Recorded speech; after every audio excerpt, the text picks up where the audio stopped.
आणि आता एक मोठी बातमी आपल्याकडे येते। मुंबईतला महायुतीचा जागा वाटपाचा तिढा सुटलेला 137 जागांवर भाजप आणि 90 जागांवर शिवसेना लढणार आहे। मुंबई महापालिकेसाठी महायुतीचं जागा वाटप आता ठरलेलं आहे। आताच्या क्षणाची ही सगळ्यात मोठी बातमी आपण पाहतोय। उमेदवारी अर्ज भरण्यासाठी अवघे काही तास शिल्लक असतानाच मुंबईतला महायुतीचा जागा वाटपाचा तिढा सुटलेला आहे।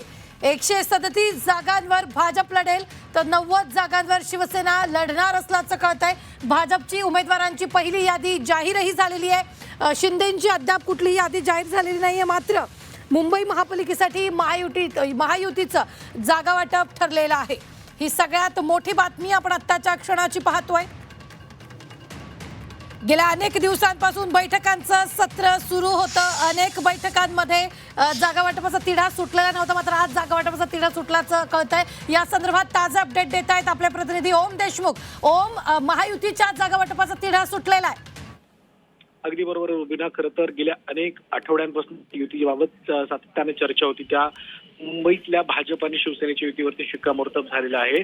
आपण जर पाहायला गेलं तर अमित साटम आणि राहुल शेवाळे हे जे दोन महत्वाचे नेते आहेत महायुतीचे, त्यांनी या संदर्भात घोषणा केल्याची माहिती समोर येते। एकंदर मुंबईमध्ये भाजप 130हून अधिक जागा लढवते तर शिवसेना शिंदे गटाकडनं 90 जागांवरती लढण्याचा निर्णय घेण्यात आलेला आहे, अशा प्रकारची माहिती समोर येते। मुख्यत्वे बंडखोरी आणि इतर सगळ्या गोष्टी टाळण्यासाठी महायुतीकडनं या संदर्भातली अधिकृत घोषणा ही जी आहे ती केली जात नव्हती, परंतु आता अर्ज भरायला अवघा काही तासांचा अवधी शिल्लक राहिला असताना दोन पक्षांकडनं ही मोठी आणि महत्वाची घोषणा करण्यात आली। त्यामुळे बंडखोरांचं आव्हान खरं तर या दोन्ही पक्षांसमोर आज आणि उद्याच्या दिवसामध्ये असणार। त्यामुळे बंडखोरी कशा प्रकारे थोपवली जाते आणि एकंदर भाजपनं जे 150चं टार्गेट ठेवलं होतं ते नेमकं खाली का आलं आणि का शिवसेना शिंदे गटाला अधिक जागा द्याव्या लागल्या, खरं तर याबद्दलही आता अनेक चर्चा होत आहेत। त्यामुळे या युतीच्या घोषणेकडे सर्वांचं लक्ष लागलं होतं आणि अखेर अंतिमतः या युतीवरती आता शिक्कामोर्तब झाल्याचं आपल्याला पाहायला मिळतंय। रुबिना, निश्चितच ओम, 90 जागा यावेळी शिवसेनेला देण्यात आलेल्या आणि 137 जागांवर भाजप लढणार असल्याचं कळतंय। कुठल्या जागांवर तिढा कायम होता जो आतापर्यंत सुटत नव्हता?